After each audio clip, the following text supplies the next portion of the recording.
Welcome to Coast AM's YouTube channel. I'm George Norrie. Like, share, and subscribe. Also find us on Facebook, Twitter, Instagram, and coasttocoastam.com. Become a Coast Insider for ad-free access to thousands of shows you'll really enjoy. And welcome back to Coast. In this hour, we're going to take your phone calls with Marshall Masters about Planet X. We'll be doing that in a moment on Coast AM. Okay, welcome back to Coast. Marshall Masters with us. Marshall, how did you get started in this in the first place? What happened? Oh, you just walk backwards into it. There's no degree program in college for Planet X. I was just trying to figure out global warming. And so this was back in 1999, and I got together with a couple other folks in Mensa, and the three of us put our heads together, and we started researching it, and we were curious, was something similar happening to the other planets in our system? And when we looked at anything that had an atmosphere, it was showing evidence of the same things. And so we found it indirectly that way, and it was like, is this a natural cycle of the sun? We couldn't determine that, so it had to be an interloper. Then the next question is the interloper a rogue? Is it passing through the system, or is it in a captive orbit? And so we went through the whole process, step by step, of breaking it down and finding what explained everything. And it does. It all goes back to it. And, the thing is that we did that. Other people have done that. There's a lot of suppression right now. Your listeners can go and get on Google, Yahoo, or Bing, type in Planet X or Nibiru, and just see how many screens you got to drill down before you see me or someone like Nancy Leader, who's incredibly prolific. And so they're controlling this conversation. People can't get the information. And this is what really, it pisses me off. It has pissed me off for a decade. Radio. All right. I'm sorry. And it's just, I understand what they're doing. If people are not vigilant, if they don't see what's coming, George, they're going to die in place, or shelter in place. Same difference. What do they want to do? Well, look at the Georgia Guidestones. It says keep the population under 500 million. Doesn't say how we get there. But this is how we get there. We're going to have this global catastrophe. And during this Planet X flyby, something amazing is going to happen. The shackles of slavery on our species, and we are a slave species, the shackles are going to come off. And we're going to be dying in vast numbers. 9 out of 10 are going to die. But they will die as free men and women. So my focus is on the survivors. And the big win, the end game, is defeating what the elites want to do, to reshackle us back into slavery, towards the worst of it. Earlier we talked about passing through the tail. Well, that's when we're at the end of that. That's when this is going to happen. That's when the seed vaults are going to open up. They're going to come up with food, medicine, clothes, construction materials. All you got to do is agree to their terms, which will include taking the RFID tags. And those tags, by the way, the sign of the beast is coming. They are. Because these things are operating at multiple frequencies. They're very robust. This is intelligence that I have from someone who blew the whistle. And these things are designed, they found the frequency by which we feel a cosmic relationship with Creator. You do feel a sense of the presence of God. Well, you get tagged with one of those chips, they're going to block that frequency. And then they're going to replace it with whatever they want God to be. That's how insidious this is. And they want a lot of people to die. So when I write my book, The Big Win, to me the big win is if we just called bluff, and that only takes three things: self-sufficiency knowledge, hope for the future, and knowing you're not alone. That's it. That's my whole bag right now. And they want to reduce the population down to 500 million. That's the number we keep hearing. Yes, because it makes sense, George. If you only have so many trinkets to go around, okay, and you have enough of a supply that it could be meaningful for people, if you have 7 billion people, a day or two? That's it. So who's going to sign their life away for a day or two? But if there's enough, all of a sudden, there's a lot to go around. And if you get in on this, okay, so people are going to make a bad deal. They're going to take the chip. They're going to sign away their rights. And the elites will reestablish slavery control. The big win is it's easy. It's easy. When they make the play, people say no. They pull a Gandhi. We're just not going to participate. No, thank you. They're going to understand. It's not no to the carrot. It's going to be no to the stick. And it doesn't need to be the majority of the survivors. It only took 30% of the colonists here in the United States to win the revolution. The other 70% either sat on the sidelines or played ball with the British. All we need is a critical mass, or in other words, the 100th monkey. So that's my whole bag right now. That's what I'm writing about. That's the information I'm trying to get out there.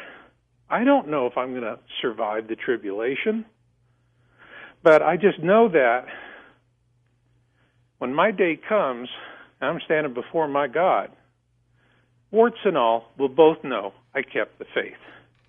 And I'm just trying to give people a plan, an idea. I'm not talking to the 90% that are going to die. I'm sorry about that. I really am. I've lived with the burden of that misery, and it has been a terrible weight on my shoulders. Continues to be. One last thing before we get into calls here, Marshall, and that is validation reporting, which has been so important to this. You used to do that. You don't anymore. Why not? Because I would just be one small voice in a big chorus. So, great. Let the chorus go on without me. I can focus on what's really important. I'm trying to help the people who I know are going to be the most likely to survive. And it's not the one building $500,000 bunkers. Well, that's true. All right, let's go to the phones. Thomas in La Jolla, that's in California. He's on the wild card line. Thomas, go ahead. George, thank you for taking my call. And Marshall Masters, thank you for the research. This is a very sobering interview, to say the least. For many, many years, decades, in fact, there have been rumors that the planetary elites have been building deep underground militarized bases. By deep, I mean at least a mile underneath the surface, for planning for a flyby. And of course, a flyby would include kinetic impact of asteroids, meteors, collateral material, and also protection against massive electrical phenomena discharging between planet X and the surface of planet Earth, which would create, as George knows, electromagnetic pulse, which could possibly fry, the electronic circuits. My question is, there is some debate that a deep underground militarized base, at least a mile underneath the surface, may be the worst place to be during a flyby because of seismic effects. They may turn into deep underground tombs, so to speak. And I was wondering what your thoughts, your speculations, reflections on this. Would it be better to be on the surface or perhaps underground shallowly, or would the deep underground bases, are those the best places to be? And thank you again for the work that you're doing, Thank you, Dr. Tom. Masters, and thank you again, George. Absolutely. Go ahead, Marshall. Well, the deep underground military bases, Phil Schneider was the guy that blew the whistle on that. He's a hero. The late they Phil go down Schneider. 2 miles deep. Pardon? The late Phil Schneider. Yeah, the late Phil Schneider. And, I had the privilege of watching all of his YouTube videos, which are a little harder to find these days. But these deep underground bases, and they have a network of them, they're interconnected. What I can tell you is they started this program several decades ago, and what they did not anticipate when they made their grand plan for these deep underground bases was sinkholes. This is something that is new. They didn't anticipate that, and it's very scary for them because you have a sinkhole opens up above or below one of these deep underground military bases. That's it. I don't care how sophisticated it is. It's going to collapse. It's going to be a problem. So I don't think the elites are going to do as well underground. I think that they're going to have a pretty high death ratio down there. In terms of the surface, I actually, in my book, Surviving the Planet X Tribulation, I talk about shelters that can be built rapidly and are going to be strong enough. And in that, I'm talking about a layered sandwich of about 12 feet of dirt and 2 feet of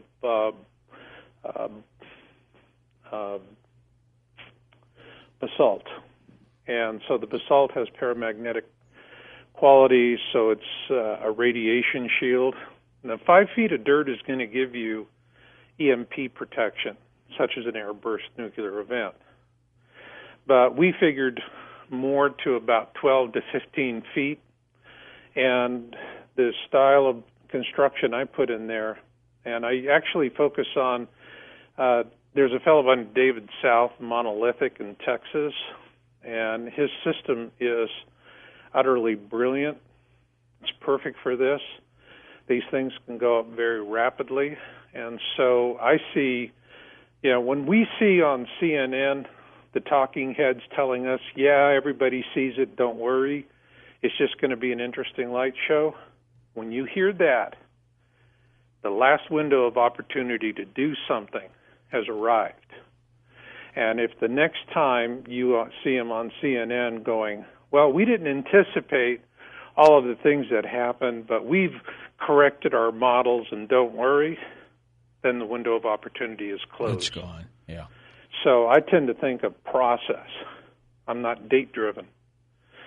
So, what he's talking about with the deep underground bases, they're not going to do well, and I don't think they've anticipated all the things that are going to come into place, particularly with the lithosphere lock. And also, let's be honest, when we see private jets littering the tarmac at Denver International like a bad case of the measles, dying time is near. Next up, we go to Vicki, first-time caller in Duluth, Minnesota. Hello, Vicki. Go ahead. Hello. Hi there. Thank you so much for answering my call. Sure thing. Can you hear me all right? We sure can. Okay. I want to go back to my question is, I am only a couple blocks from the big lake, Lake Superior. And, I can look down at the lake. I'm wondering when Marshall talked about the first wave hitting Europe, second wave hitting the East Coast, will that come up to St. Lawrence Seaway into the big lakes? Push all the water up? There'll be some of that, but more importantly is when we have the pole shift event, that's when it's really going to be bad. So you don't want to be anywhere near those lakes. Usually what we're talking about is about 150 miles away. if you were going to northwest Minnesota, at the other side of Red Lake, up in that northwest corner, that's where I would head when things are getting bad. That's a good area, highly survivable. And there are other areas in the country like north of Asheville and North Carolina. So these are places you want to keep in mind, but where you're located right now, hard to say, how much of the water is going to come through the seaway, but definitely during the pole shift, not going to be a good thing. Marshall, in your latest work, Survival, Wellness, Advocacy, and the Big Win, what is the big win? The big win is we come out of this a free species and we have a Star Trek future. With how many people? Well, during the tribulation, it's going to be a period of about 10 years. The population will be whittled down pretty hard. But we're going to rebound. And I think by the end of the tribulation, while at the worst of it, we could be down to 500 million, by the end of it, after the last shaking and rattling and the earth trumpets and all of that, we'll have 1.5 to 2 billion. Will the lifestyles of the people then be what it is now, or will they be back to the Stone Ages? No, I don't think we're going backwards. I think we're going forwards. I have hope for the future. People are going to be free. I mean, George, this is going to be an exciting time. It's going to be painful, but on the other hand, it's going to be exciting. Think about all of the fantastic inventions we've heard about, the carburetors that give 100 miles to the gallon and things like that. And what happens? Some special interest sends the government goons down to shut the guy down, take all his research, make his life miserable. Well, what happens if there's nobody to stop our Nikola Teslas from popping up everywhere? And they will. One of the things I talk about is in the book is that we're going to see what I call an alternet. The Internet is the infrastructure of the Internet's just going to be hammered. It's just not going to get back on its feet for a very long time.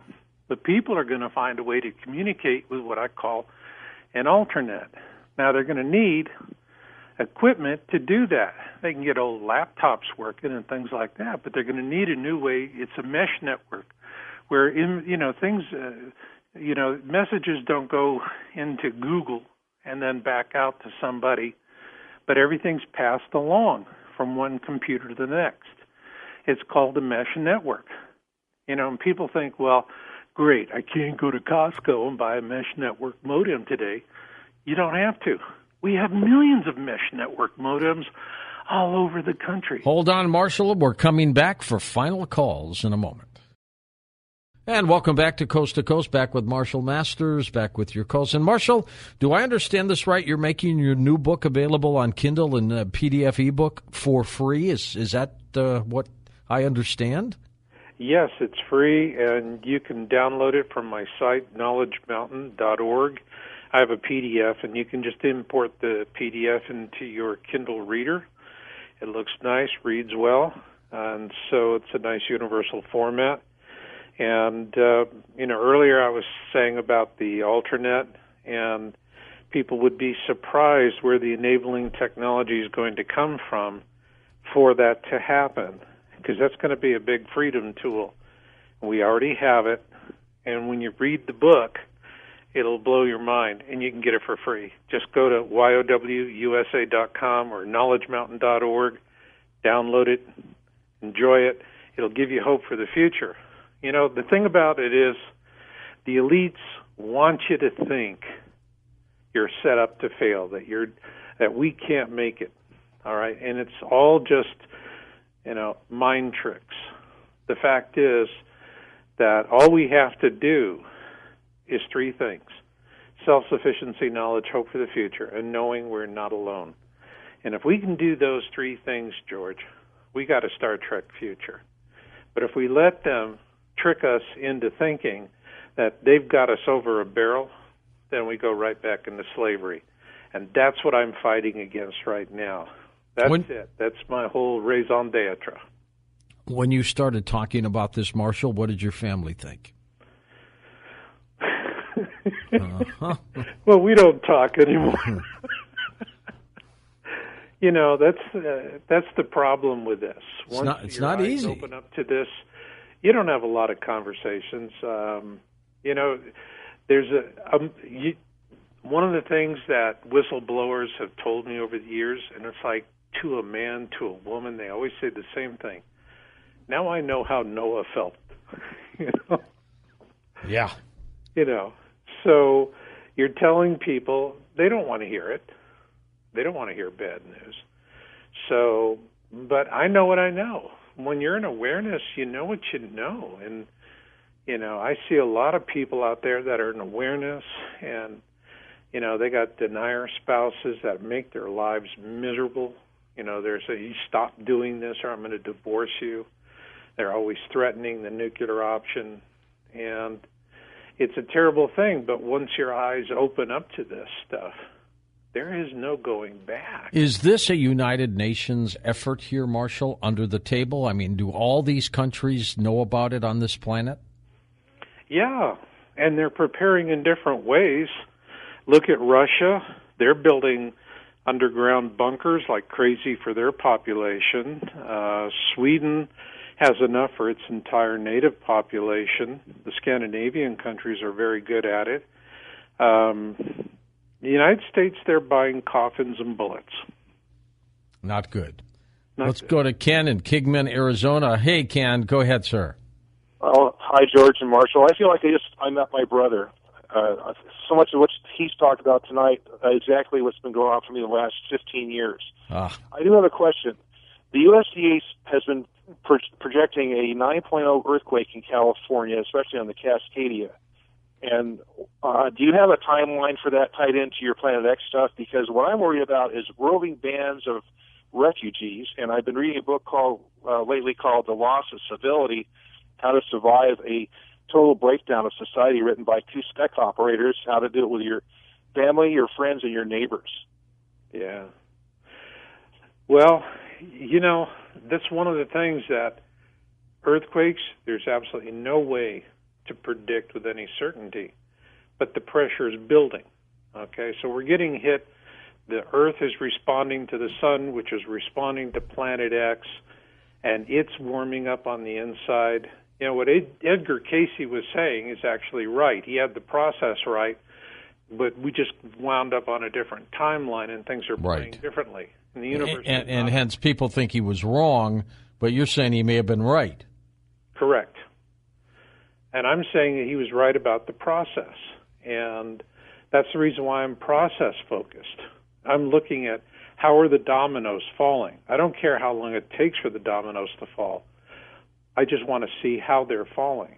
And right now they're falling. And what this man is talking about, George, I can tell you here in Reno, this is one of those topics that people are in awareness, just dread. Because they're going, my God, what are we going to do when, 10 million Californians come streaming down interstate, coming down the interstate. I think rush hour is bad now out there. Oh, yeah. See, there's no rent control here. So the first thing that will happen is the refugees are going to pay 3 to 4 times a month rent for the same places.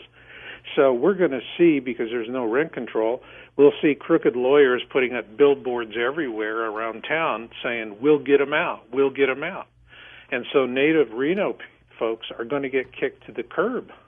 But you're saying whatever's going on with Planet X is happening now. Unlike some people who say it's coming, it's going to happen, you're saying things are happening now. Absolutely. We're tracking all of the data. If you just, if your listeners just go to my website and watch my video, Signs number 13, and I show them the earthquake and the meteor activity since December 21, 2012. And interesting thing is we just got in the most current for December of last year. And it's still, the trends are still month over month, year over year, it's still increasing. So it's only a matter of time before we have a Chelyabinsk incident again, another Super Bowl light. But George, what happens if we have a Chelyabinsk directly over Los Angeles, releasing 30 Hiroshima atomic bombs worth of energy? You're talking about catastrophe beyond anything I could even imagine. Yes. And that is exactly, and this is empirical data that we're tracking. We're not talking to ETs, and we're not speculating on, we're going simply with hard evidence you can take to the bank. And I present that in the video. I also present something for people that they can do to help protect themselves if they are in the vicinity of a Chelyabinsk event. And it's very, very simple. So, and I explain to them the terminology.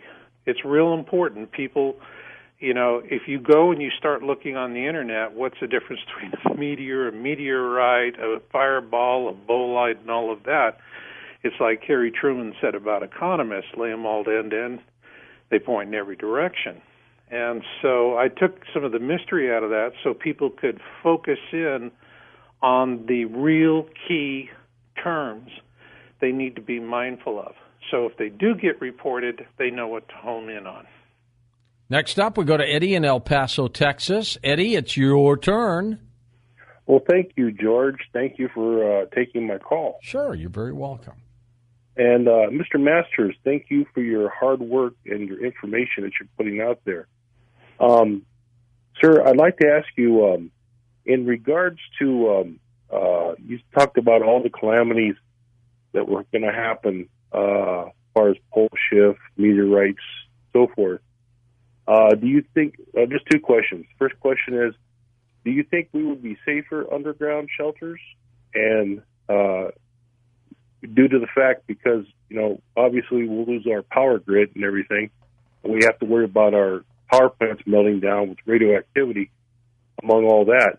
But also on the North Pole and the South Pole, would it be, as far as intensity of these calamities, would it be less on the North Pole or South Pole?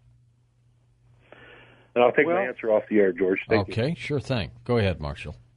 I think that in general, people just need to be able to have a plan B that's going to get them to a relative area of safety. Here's some guidelines I can give to somebody, just some rules of thumb.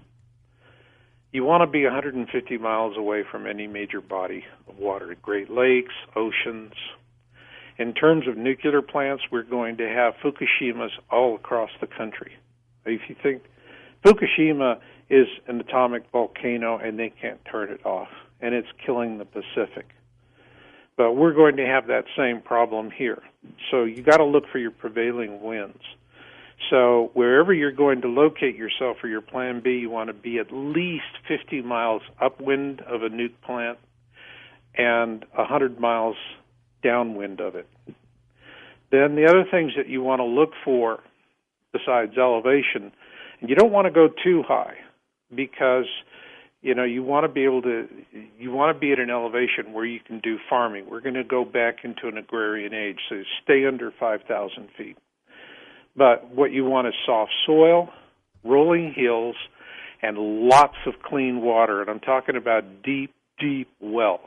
That's really going to be important, especially when we have that last phase where we're passing through the tail of the Planet X system, because the iron, that dust that's going to fall everywhere, is going to just make surface water a nightmare. Now, eventually that'll clear out with the exception of swamps and sloughs and things, but during that period of time, you're going to need to have water. So those are the basic rules of thumb.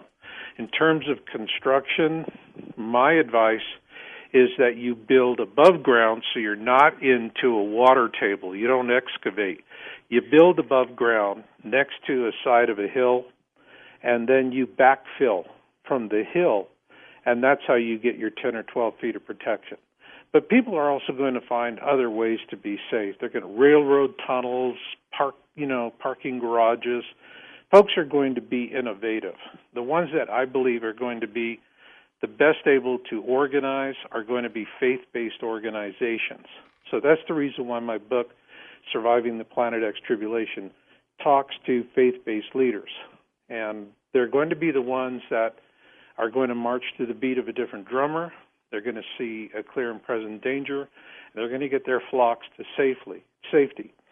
These are the people you want to find. These are the people you want to work with. They're the ones that are going to be most capable of creating viable communities. And those are the general ideas that I'm throwing at it. As far as it goes for the people that have built these, expensive bunkers for $500,000, $1 million, they're going to be fine for a year or two. Then when they come up to the surface to forage, they're going to be strangers in a strange land, and predators will just take them out. They'll be hunting them. And so that's why I call them bunker bunnies. So, again, it's not about the having of things. It's the knowing of things. And that's what I'm trying to get across to people. Let's go to Mike in Auburn, Washington now. Thanks for calling, Mike. Go ahead. Hi, George. How you doing? Good, Mike. Thank you. And hello, Marshall. Hello. Well, I have a question for you. I believe earlier on you were talking about something was going to happen in February. Was that a comet or something like that, some kind of explosion? I forget what it was you were starting to say and then got sidetracked into something else. That's my first question. What we're seeing for the first quarter of this year is a very, very high probability of a Chelyabinsk level event somewhere in the world. And the month of February, statistically, is when it's most likely to happen. Keep in mind that Chelyabinsk happened on February 15th, 2013. And on that very day, everybody was looking in the other direction because NASA was talking about another asteroid that turned out to be a non-event, and they were completely blindsided by Chelyabinsk. Okay, and my second question is, if you were me and you lived in the Seattle area, where would you want to go when this stuff really starts to hit the fan? Where would you want to vacate to, and how would you really do it if you don't really have much money to relocate, buy property, that kind of stuff? And not a lot of people do either. Not a lot of people do. I would head east of Lake Roosevelt. East East of Lake Roosevelt. How far east? As far as you could go. As far as you can. Yeah. Don't look back, right? That's it. So it's a tough thing. I mean, it's hard for people. Relocating, it's why I call it busting a move, because you bust up your life.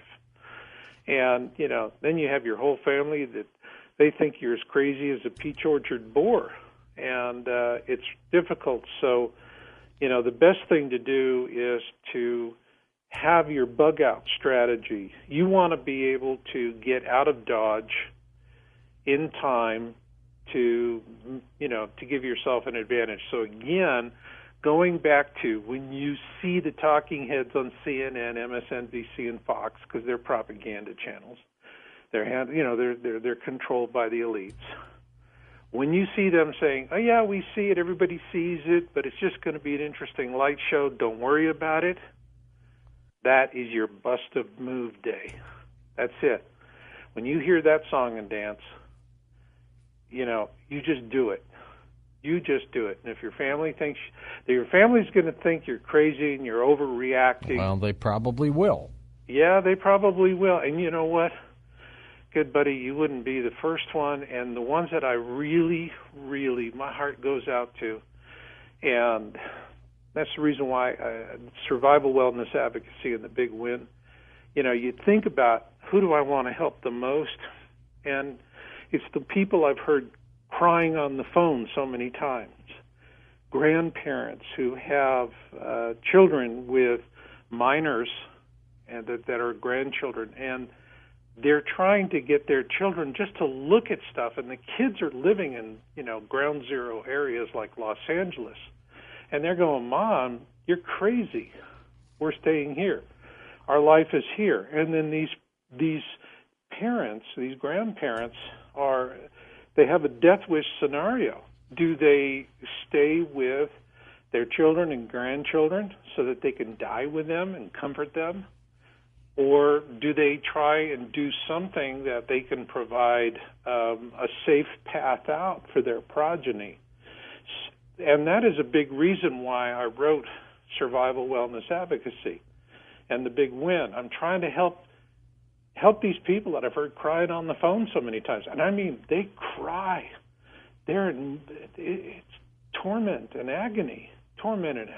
Do you anticipate some kind of an asteroid or meteor situation soon?